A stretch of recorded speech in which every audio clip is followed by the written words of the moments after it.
प्रमुख कारण हो सकता है कि ये तकलीफ ठंडी में बहुत ज़्यादा बढ़ जाती है?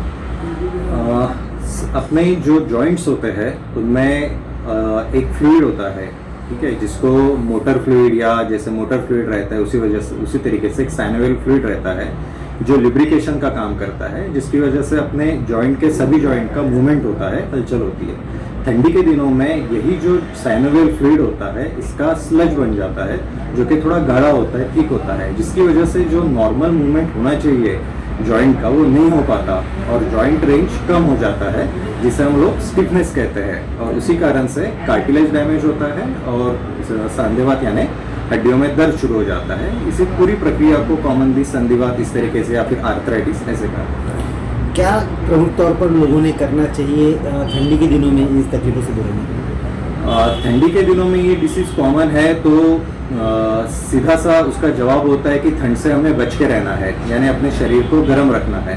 शरीर को गर्म रखने के लिए हमें गर्म लोकरी के जो कपड़े होते हैं वो पहनने हैं, हैंड ग्लव्स, सॉक्स वगैरह ये सारी चीज़ें पहन के रखनी है। ठंड से थोड़ा सा दूर रहना है, यानी सुबह जैसे 8 बजे से पहले घर के बाहर में ठंड ज़्यादा होती है और रात को 8 बजे के बाद बढ़ जाती है, तो ये रात का जो 8 से 8 का पीरियड है इस पीरियड के दरमियान हमें घर के अंदर ही रहना है और घर के बाहर भी निकलते हैं तो गर्म कपड़े पहन के रखना, इन सारी चीज़ों का थोड़ा ख्याल रखना है। इन समय क्या ना करें?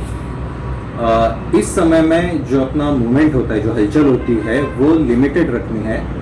लिमिटेड मतलब उठना बैठना ये सारी जो चीज़ें होती है हमें संभल के करनी है। आर्थराइटिस जो होता है, जो स्टिफनेस आता है वो बॉडी का मूवमेंट ना करने की वजह से होता है, तो हमें एक्सरसाइज रेगुलरली करना है। आर्थराइटिस किसी भी सीजन में हो या चाहे किसी भी उम्र के लोगों को हो, लेकिन उसका सबसे ज़्यादा इम्पैक्ट जो होता है वो जिनमें बॉडी का मूवमेंट कम है उन लोगों में ज़्यादा होता है, इसलिए हमें एक्सरसाइज जो है वो रेगुलरली करना है आर्थराइटिस दूर। आर्थराइटिस को लेके बहुत सारे लोग बहुत हद तक कंफ्यूज होते हैं। नॉर्मल तौर पे घुटने दर्द देना कुछ लोग सोचते हैं कि वजन के बढ़ाव के कारण हो रहा है, कुछ लोग सोचते हैं कि भाई ठीक है हो जाएगा, निग्लिजेंस का वातावरण ही बहुत है। तो क्या कहना चाहेंगे आप कि पर्टिकुलर जो आर्थराइटिस है इसके बारे में? जो वजन का है वो कॉमन फैक्टर है। वजन बढ़ने की वजह से जॉइंट के बीच का जो गैप होता है वो कम हो जाता है, जिसके कारण से आर्थराइटिस बढ़ता है। तो ओबेसिटी या वजन बढ़ना ये आर्थराइटिस का एक कॉमन रीज़न है, उसमें कोई शक नहीं है। दूसरा चीज़ ऐसा होता है कि जो अपना खान पान है उसमें हमें ओमेगा फैटी एसिड जो होता है, जो कि फिश या सीड्स पल्सेस इनमें ज़्यादा रहता है, ये सारे प्रोडक्ट जो है हमें ज़्यादा कंज्यूम करने चाहिए, ज़्यादा खाने चाहिए। आर्थराइटिस ठीक करने के बारे में अगर बात करें तो क्या आर्थराइटिस पूरी तरह ठीक हो सकता है?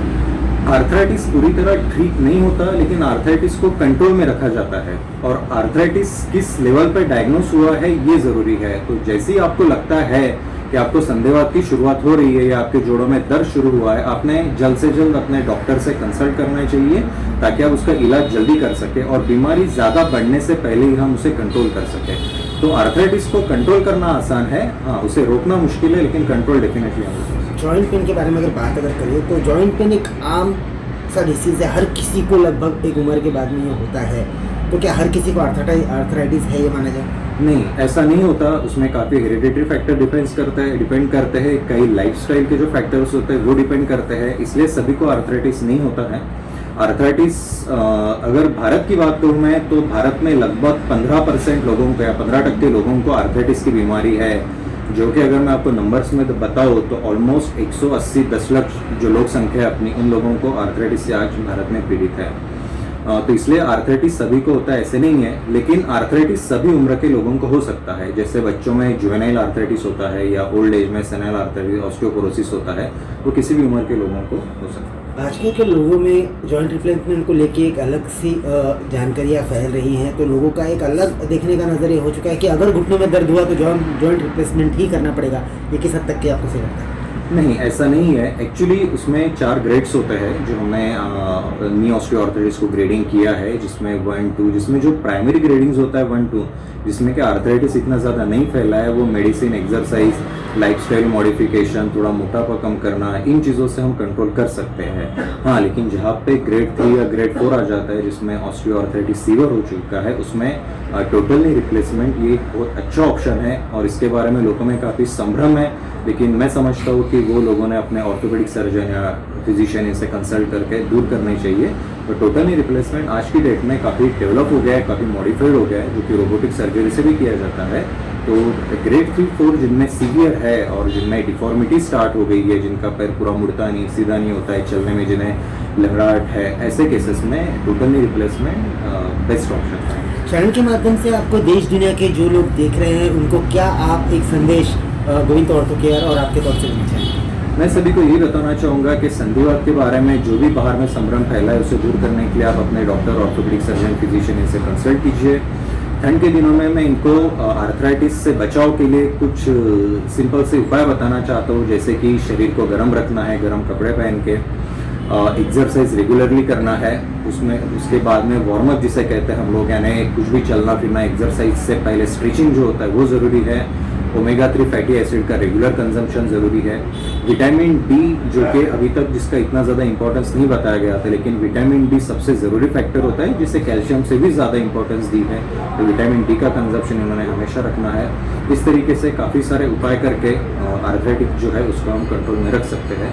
और जो जिनमें डिसीज ज़्यादा फैल गया है, जिनमें उनको मेडिसिन या इंजेक्शन से हम काफ़ी हद तक रिलीफ दे सकते हैं। सर, आप अनगिनत वर्षों से प्रैक्टिस कर रहे हैं, आपने बहुत सारे ऐसे पेशेंट देखे होंगे जो एक दुखी शरीर लेके, दुखी पैर लेके आपके पास आते हैं और ठीक होकर जाते हैं, तो किस तरह की खुशी आपको उनके ठीक होने का महसूस होती है? एक ऑर्थोपेडिक सर्जन होने के नाते मैं समझता हूँ कि मुझे सबसे अच्छा ब्रांच मैंने सिलेक्ट किया है, क्योंकि हमारे पास जितने भी पेशेंट आते हो कहीं ना कहीं दर्द लेके आते हैं, तो जब वो वापस जाते हैं तो उनके चेहरे की मुस्कान ही हमारे लिए सबसे बड़ा रिवॉर्ड होता है। तो आई थिंक जो पेशेंट सेटिस्फाई होकर जाते हो, कहते हैं कि डॉक्टर साहब आपने मेरा दर्द दूर कर दिया, तो आई एम वेरी थैंकफुल। तो आई एम थैंकफुल कि उनके चेहरे पे स्माइल आई है, तो वो सबसे अच्छी उपलब्धि हमारे पास। अगर मैं गोविंद ऑर्थो केयर की अगर बात करूँ तो यहाँ पे पेशेंट्स के लिए ऑर्थो रिलेटेड कौन कौन से फैसिलिटीज़ प्रमुख तौर पे उपलब्ध हैं?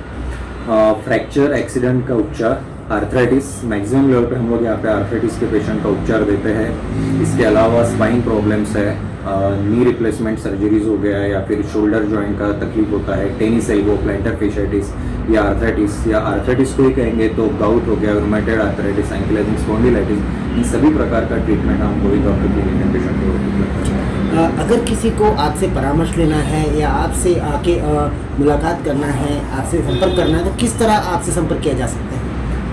ओपीडी में हमारा टाइमिंग सुबह 11 से 1 और शाम को 8 से 10 बजे तक होता है। इस बीच में पेशेंट कभी भी हमसे संपर्क कर सकते हैं, और इमरजेंसी इस पर हमने मोबाइल नंबर दे के रखा है।